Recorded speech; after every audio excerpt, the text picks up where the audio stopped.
This is what the Lord says. Let my people go so they can worship me. If you refuse to let them go, I will send a plague of frogs across your entire land. Welcome to Bible Revealed, where we dive into stories and chapters of the Bible. In Exodus chapter 7, the dramatic showdown between Moses and Pharaoh begins. Moses and Aaron confront Pharaoh, turning the Nile's water into blood as the first sign of God's power. Despite this shocking miracle, Pharaoh's heart hardens, and he refuses to let the Israelites go. The tension builds as the land of Egypt suffers from the bloody river, setting the stage for more divine interventions. Now, in chapter 8, the battle between God's will and Pharaoh's stubbornness escalates.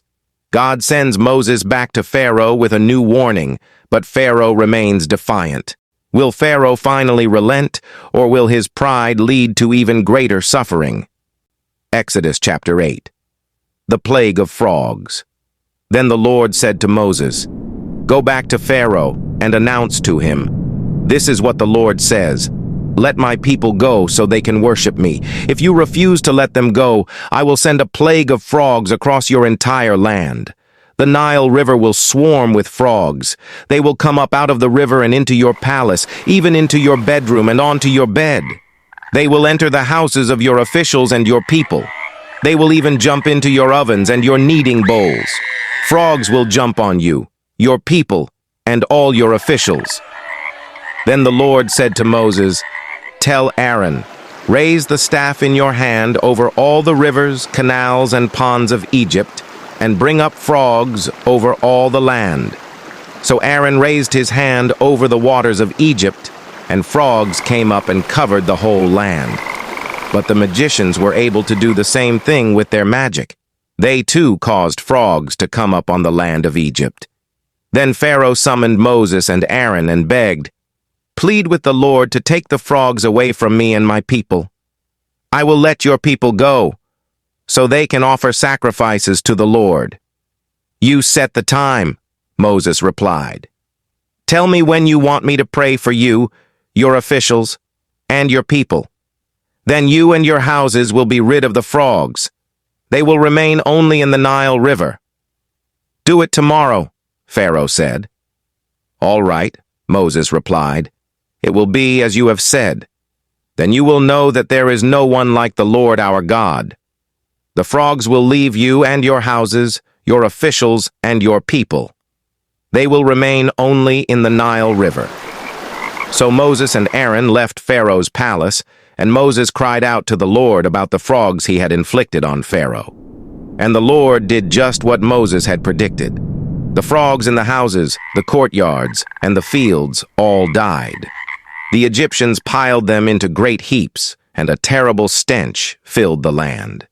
But when Pharaoh saw that relief had come, he became stubborn. He refused to listen to Moses and Aaron just as the Lord had predicted. So the Lord said to Moses, "Tell Aaron, raise your staff and strike the ground. The dust will turn into swarms of gnats throughout the land of Egypt." So Moses and Aaron did just as the Lord had commanded them. When Aaron raised his hand and struck the ground with his staff, gnats infested the entire land, covering the Egyptians and their animals. All the dust in the land of Egypt turned into gnats. Pharaoh's magicians tried to do the same thing with their secret arts, but this time they failed, and the gnats covered everyone, people and animals alike. "This is the finger of God," the magicians exclaimed to Pharaoh. But Pharaoh's heart remained hard. He wouldn't listen to them just as the Lord had predicted. Then the Lord told Moses, "Get up early in the morning and stand in Pharaoh's way as he goes down to the river. Say to him, 'This is what the Lord says. Let my people go so they can worship me. If you refuse, then I will send swarms of flies on you, your officials, your people, and all the houses. The Egyptian homes will be filled with flies, and the ground will be covered with them. But this time I will spare the region of Goshen, where my people live. No flies will be found there. Then you will know that I am the Lord, and that I am present even in the heart of your land. I will make a clear distinction between my people and your people. This miraculous sign will happen tomorrow." And the Lord did just as he had said. A thick swarm of flies filled Pharaoh's palace and the houses of his officials. The whole land of Egypt was thrown into chaos by the flies. Pharaoh called for Moses and Aaron. "All right, go ahead and offer sacrifices to your God," he said, "but do it here in this land." But Moses replied, "That wouldn't be right. The Egyptians detest the sacrifices that we offer to the Lord our God. Look, if we offer our sacrifices here where the Egyptians can see us, they will stone us. We must take a 3-day trip into the wilderness to offer sacrifices to the Lord our God, just as he has commanded us." "All right, go ahead," Pharaoh replied. "I will let you go into the wilderness to offer sacrifices to the Lord your God, but don't go too far away. Now hurry and pray for me." Moses answered, "As soon as I leave you, I will pray to the Lord. And tomorrow the swarms of flies will disappear from you and your officials and all your people. But I am warning you, Pharaoh, don't lie to us again and refuse to let the people go to sacrifice to the Lord."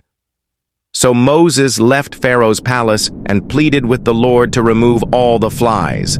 And the Lord did as Moses asked and caused the swarms of flies to disappear from Pharaoh, his officials, and his people. Not a single fly remained. But Pharaoh again became stubborn and refused to let the people go.